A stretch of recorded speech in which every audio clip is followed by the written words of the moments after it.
Boa tarde. Os meus cumprimentos ao nosso grupo de estudo dos sábados.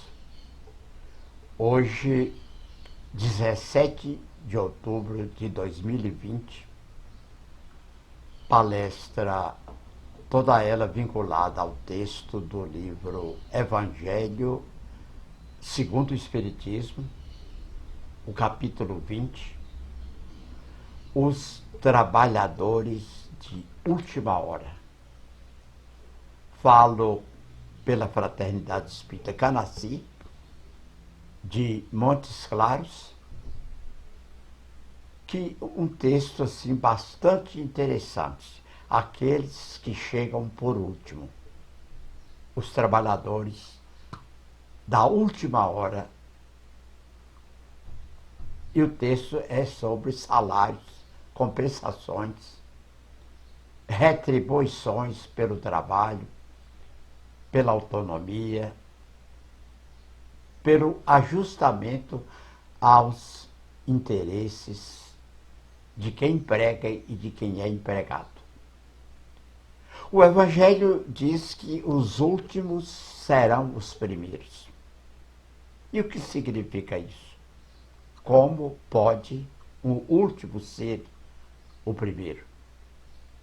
Então, o Evangelho segundo o Espiritismo, no capítulo 20, itens 1 a 3, fala da missão dos espíritas, que são os obreiros do Senhor. São os que trabalham em favor do Evangelho, numa interpretação bem livre, bem segura, exatamente aquela dita pelos espíritos aos espíritas. Então, nesse capítulo 20, itens 1 a 3, diz assim: pagaria um denário a cada um por dia e mandou-os para a sua vinha. Quer dizer, um denário, uma moeda. A palavra denário é que produz em língua portuguesa a palavra dinheiro. Quer dizer, um dinheiro por dia a cada um. E mandou-os para a sua vinha. O texto está em Mateus, o capítulo 20, de 1 a 16. O reino dos céus é semelhante a um pai de família que saiu de madrugada a fim de assalariar trabalhadores para a sua vinha. Tendo convencionado com os trabalhadores que pagaria um denário a cada um por dia, mandou-os para a sua vinha, para a sua lavoura. Saiu de novo à terceira hora do dia e, vendo outros que se conservavam na praça sem fazer coisa alguma, disse-lhes: ide também vós outros para a minha vinha e vos pagarei o que for razoável. E eles foram. Olha aí, saiu de novo à terceira hora do dia, ou seja, às 9 horas. O dia começava, contada do relógio do tempo deles, às 6 da manhã. Então, a terceira, 3 e 6, 9, às 9 horas. Saiu novamente a hora sexta e a hora nona e fez o mesmo. Quer dizer, saiu às 6, saiu às 9, saiu às 12, saiu às 3 da tarde, 9, 6, 15, às 15 horas. E, mais uma vez, a hora 1/10, quer dizer, já contando 6 mais 11, às 17 horas, às 5 da tarde, encontrou ainda outros que estavam desocupados, aos quais ele disse: por que permaneceis aí o dia inteiro sem trabalhar? Disseram eles, que ninguém nos assalariou. Não, ninguém nos chamou para trabalhar. Então lhes disse: ide vós também para a minha vinha. Então ele convoca às 6, às 9, às 12, às 3 da tarde e por fim até às 5 da tarde, faltando 1 hora do dia para que fosse trabalhar na sua vinha. Ao cair da tarde, disse o dono da vinha, aquele que cuidava dos seus negócios: chama os trabalhadores e paga-lhes, começando pelos últimos e indo até aos primeiros. Aproximando-se então, os que só a 1/10 haviam chegado, ou seja, às 5 da tarde, receberam 1 denário cada um. 1 denário cada um. Vindo a seu turno, os que tinham sido encontrados em primeiro lugar, julgaram que iam receber mais. Porém, receberam apenas 1 denário cada um. Recebendo-o, queixaram-se ao pai de família, dizendo: esses últimos trabalharam apenas 1 hora, e lhes dás tanto quanto a nós, que suportamos o peso do dia e do calor. Respondendo, disse o dono da vinha a um deles: meu amigo, não te causo dano algum. Não convencionaste comigo receber 1 denário pelo teu dia? Toma o que te pertence e vai-te. Apraz-me a mim dar a este outro tanto quanto a ti. Não me é então lícito fazer o que quero? Tens mau olho porque sou bom? Assim, os últimos serão os primeiros e os primeiros serão os últimos.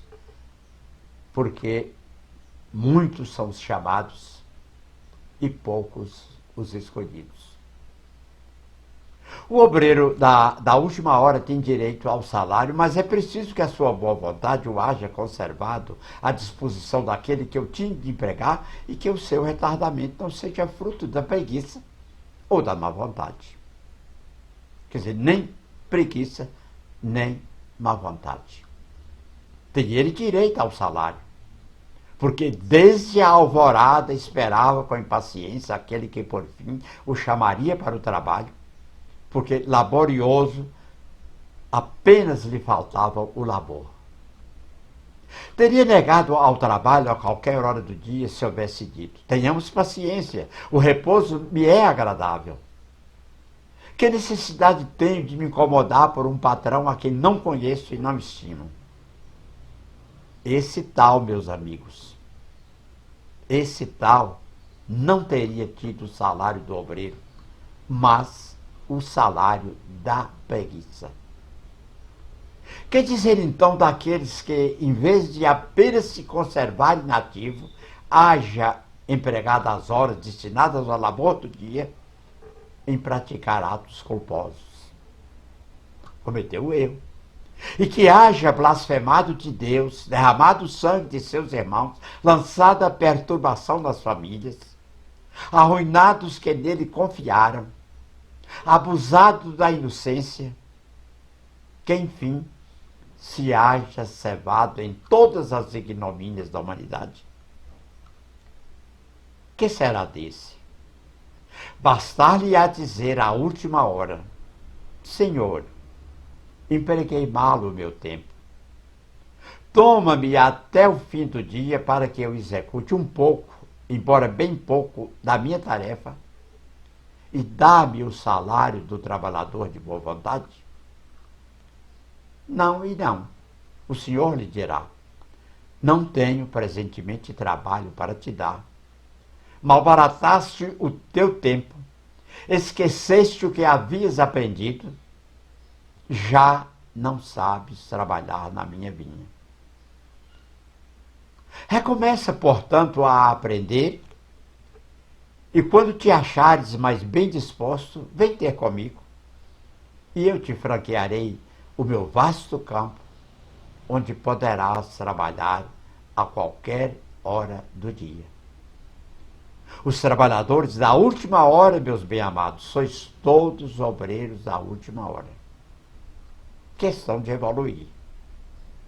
Bem Orgulhoso seria aquele que dissesse: comecei o trabalho ao alvorecer do dia e só o terminarei ao anoitecer. Ou seja, das 6 às 6. Das 6 da manhã às 6 da tarde. Todos viesses quando fosses chamados. Um pouco mais cedo, um pouco mais tarde, para a encarnação cujos grilhões arrastais. Então estamos aí diante das vidas sucessivas. A que hora eu comecei a ser sério? A que hora eu me desenvolvi para o trabalho? A que hora me dispus a minha missão, a missão que o Pai me confiou? Então, trabalhar o dia todo, até o anoitecer, das 6 às 6, fazer a tarefa de modo integral, é realmente para poucos. O Evangelho diz: todos viesses quando fossem chamados, um pouco mais cedo, um pouco mais tarde, para a encarnação ou reencarnação, cujos grilhões arrastais. Há quantos séculos e séculos o Senhor vos chamava para a sua vinha, sem que quisesseis penetrar nela? Eis-vos no momento de embolsar o seu salário. Então não é só pensar na hora de receber. É importante que o projeto, a administração, a gerência do trabalho, a missão de cada um, seja feita do tempo oportuno. Empregai bem a hora que vos resta e não esqueçais nunca que a vossa existência, por longa que vos pareça, mais não é do que um instante fugitivo na imensidade dos tempos que formam para vós a eternidade. Esse é o espírito protetor Constantino, que ditou mediunicamente esse texto em Bordeaux, França, 1863. Então, os trabalhadores somos todos nós. A vinha é a vida, no caso do planeta Terra, no nosso planeta, na nossa romagem terrena. Cada um chega no seu tempo, um trabalha, outro não trabalha, um trabalha mais, outro trabalha menos. E o problema é achar que o importante é a hora do salário. O importante na vida é a hora do trabalho, a hora da ação, a hora do cumprimento do dever. Jesus gostava da simplicidade dos símbolos e na sua linguagem máscula. Os obreiros que chegaram na primeira hora são os profetas. Então, isso aí. Cada um chega à sua hora. Os primeiros, ou seja, aqueles que chegaram ao amanhecer, no início, são os profetas. Moisés e todos os iniciadores que marcaram as etapas do progresso, as quais continuaram a ser assinaladas através dos séculos pelos apóstolos, pelos mártires, pelos chamados pais da igreja, pelos sábios, pelos filósofos e, finalmente, pelos espíritas. Está aí. O texto destaca que cada um tem a sua hora de levar a sério o trabalho do Senhor. E no Evangelho segundo o Espiritismo, diz com clareza que a etapa dos profetas, a etapa dos apóstolos, a etapa dos mártires, dos chamados pais da igreja, dos sábios, dos filósofos, dos cientistas e, finalmente, a hora dos espíritas. Existe uma recompensa certa para aqueles que permanecem em Cristo Jesus. Os que por último vieram foram anunciados e preditos desde a aurora do advento do Messias e receberão uma recompensa maior. Em João 14, 16, 17, 18, diz que chegará a hora em que então vem uma nova missão.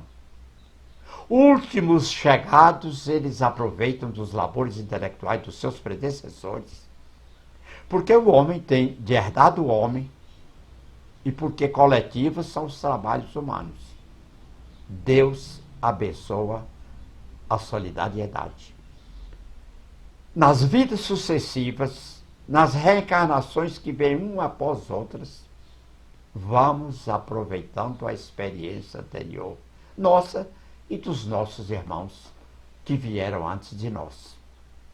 Muitos dentre aqueles revivem hoje ou reviverão amanhã para terminarem a obra que começaram outrora. Mais de um patriarca, mais de um profeta, mais de um discípulo do Cristo, mais de um propagador da fé cristã se encontra no meio deles, porém mais esclarecidos, mais adiantados, trabalhando, não já na base, quer dizer, não naquele comecinho, no alicerce, e sim na cominheira do edifício. Receberão, pois, salário proporcionado ao valor da obra.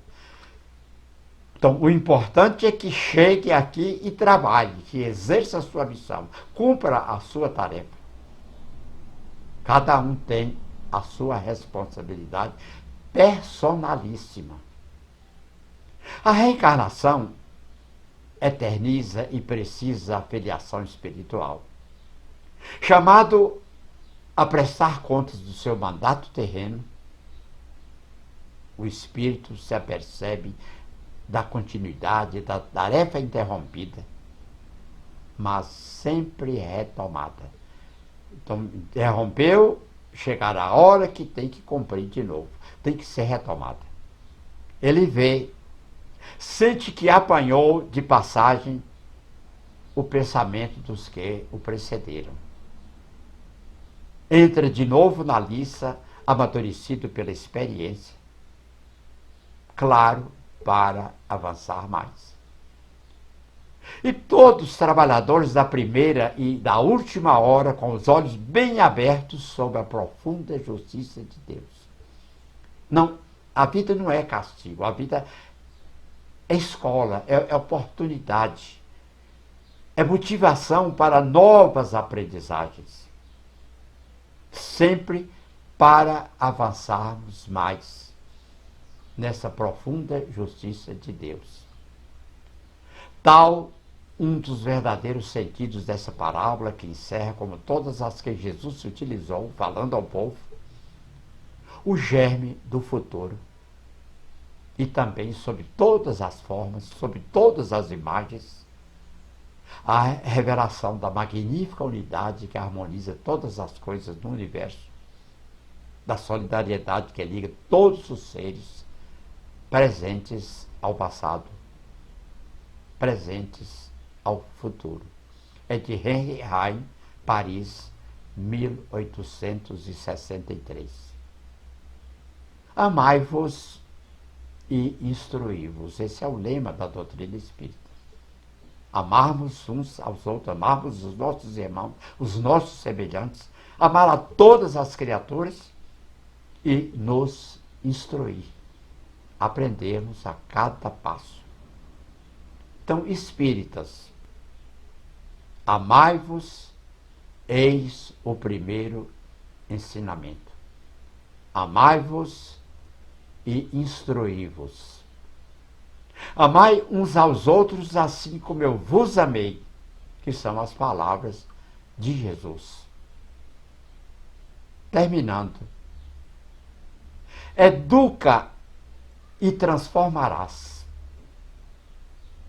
a irracionalidade em inteligência, a inteligência em humanidade e a humanidade em angelitude. Quer dizer, transformar a irracionalidade animal em inteligência humana, a inteligência humana em humanidade, quer dizer, em trabalho justo para a sociedade, E esse trabalho, essa melhoria íntima, em busca da angelitude, ou seja, o caminho da luz maior. Educa e edificarás o paraíso na terra. Do livro Fonte Viva de Emmanuel, capítulo 30, psicografia de Francisco Cândido Xavier. Educa e edificarás.